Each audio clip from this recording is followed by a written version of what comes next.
1980 में भारतीय जनता पार्टी का गठन हुआ, उसके बाद पहली बार बीजेपी का सपना बिहार में पूरा होने जा रहा है। 36 वर्षों तक दो व्यक्ति की सरकार चली, दो पार्टी की सरकार चली मोटे रूप में, और दो परिवार की अगर कहें तो अतिशयोक्ति नहीं होगी। दो परिवार की सरकार चली बिहार में।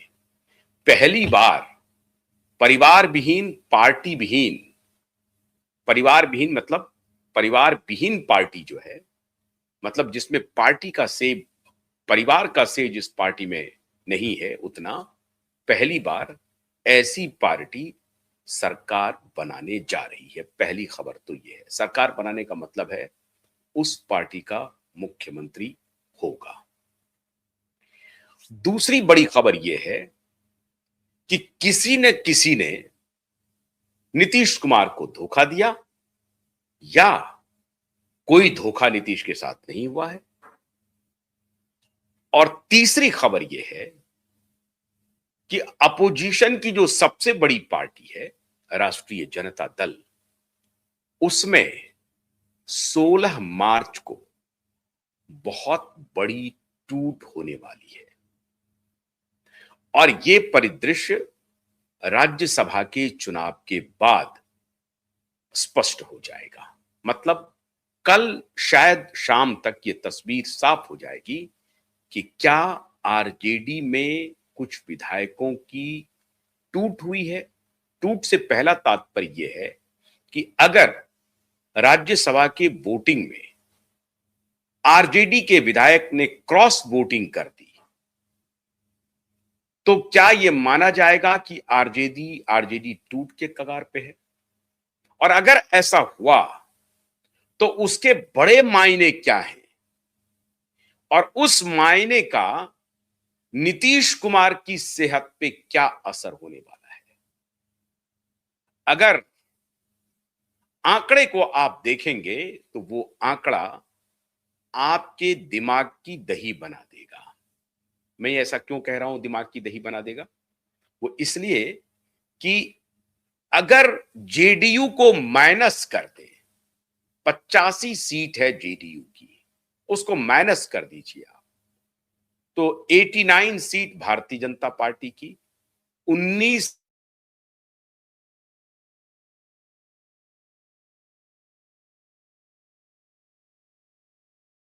5 सीट हम की, कुल मिलाकर के आंकड़ा पहुंचता है 117। बहुमत के लिए आंकड़ा चाहिए 122। खेल समझिए। इसीलिए कई बार जो चीज सामने से दिखती हो, पर्दे के पीछे ऐसा होता नहीं है। जनता दल यूनाइटेड को माइनस करके मैं कह रहा हूं, और ये मैं माइनस करने की बात क्यों कह रहा हूं, इस माइनस करने के पीछे एक बड़ा खेल है। आज दिन भर सुबह में हमने अपने बहुत सारे स्रोत से फोन पर यह बातचीत करने की कोशिश की, पता लगाया कि क्या वाकई में नीतीश कुमार की सेहत नासाज है, खराब है। कंफर्मेशन आया, बिल्कुल खराब है। इस पे कोई दो राय नहीं है, मतभेद नहीं है, उनकी सेहत ठीक नहीं है। हमने यह भी जानने की कोशिश की कि अगर उनकी सेहत ठीक रहती तब भी क्या ये चाल चली जाती जो अभी चली जा रही है? क्या तब भी आप नीतीश कुमार को, मतलब हम भारतीय जनता पार्टी के कुछ लोगों से बात कर रहे थे, हमने उनसे पूछा कि क्या आप तब भी इस तरह की हिमाकत कर पाते? तो उनका कहना था कि यह बात सही है कि तब शायद हम इतनी हिम्मत नहीं कर पाते। और जैसा हमने नारा दिया था 25 से 30 फिर से नीतीश, हम उस पर कायम रहते। लेकिन यह बात तय थी कि हम जोर आजमाइश करते और हम कोशिश करते नीतीश बाबू को मनाने की। जाहिर है नीतीश बाबू इसके लिए तैयार निश्चित रूप से नहीं होते, निश्चित रूप से नहीं होते। अगर नीतीश बाबू की स्वास्थ्य सेहत तंदुरुस्त होती, अच्छे दिमागी हालत में होते, उनके स्वास्थ्य में कोई कमी नहीं होती, तो नीतीश बाबू हमारे दूसरे ऑल्टरनेट पर एक पल के लिए भी तवज्जो नहीं फरमाते, ये बात सत्य है, और तब शायद हम ये इतनी बड़ी हिमाकत कर भी नहीं पाते। अब आप ये कह सकते हैं कि blessing in disguise in favour of BJP हुआ है। भारतीय जनता पार्टी के पक्ष में नीतीश बाबू की सेहत का खराब होना निश्चित रूप से गया है। अब ये सेहत तो विधानसभा चुनाव के पहले से ही खराब थी, बल्कि 2024 में जब एक बार सिगबुगाहट हुई थी कि नीतीश बाबू पाला बदल सकते हैं, तब भी यह चर्चा थी।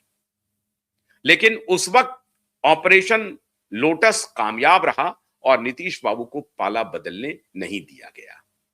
मतलब उनको तोड़ करके इधर लाया गया, और फिर से ये हो रही थी कि शायद लोकसभा चुनाव के पहले कुछ तिकड़म कर सकते हैं, लोकसभा चुनाव के बाद कर सकते हैं। लोकसभा चुनाव के पहले तो वो उधर ही थे, जब उनको उधर कुछ नहीं हुआ तो नीतीश बाबू के ऊपर फेंका गया जाल और नीतीश बाबू इस तरफ आए। लेकिन विधानसभा के पहले नीतीश बाबू की हालत के बारे में भारतीय जनता पार्टी को मालूम था, और इसीलिए भारतीय जनता पार्टी के कद्दावर नेता ने चुनाव पूर्व ये कहा था कि चुनाव के बाद विधायक दल तय करेगा कि बिहार का मुख्यमंत्री कौन होगा, और उसको फिर आउट ऑफ प्रोपोर्शन उसको ये नैरेटिव में उस स्टेटमेंट को इस नैरेटिव में तब्दील करने की कोशिश की गई कि आरजेडी और कांग्रेस की तरफ से कि देखिए नीतीश बाबू को दूध की मक्खी की तरह निकाल के फेंकने वाली है भाजपा पोस्ट इलेक्शन, और वो चुनाव के पहले नीतीश के चेहरे का इस्तेमाल करना चाहते हैं।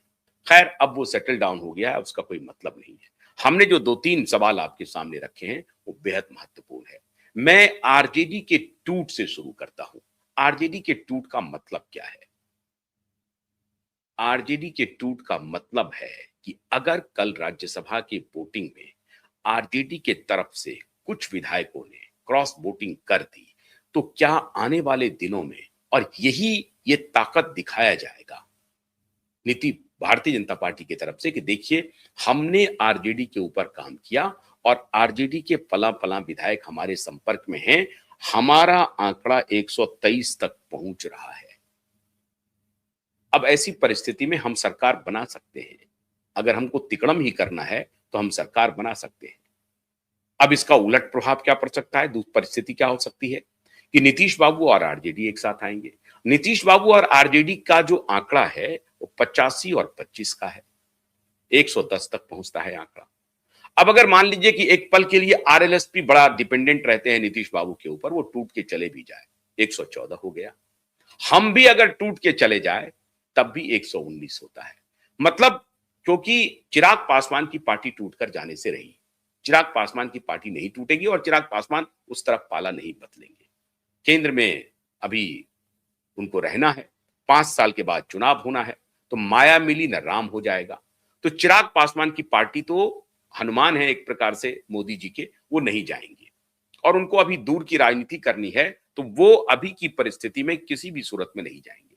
हम जो हैं जीतन राम मांझी, वो हो सकता है कि अगर मान लीजिए नीतीश बाबू कहें कि हमारे साथ चलिए, लेकिन हम भी चोट खाया हुआ है, जीतन राम मांझी भी चोट खाए हुए हैं, तो उनके भी जाने की संभावना नहीं है। मास्टर स्ट्रोक अमित शाह ने चल दिया और वो मास्टर स्ट्रोक है आरएलएसपी के मुखिया उपेंद्र कुशवाहा को लेकर के।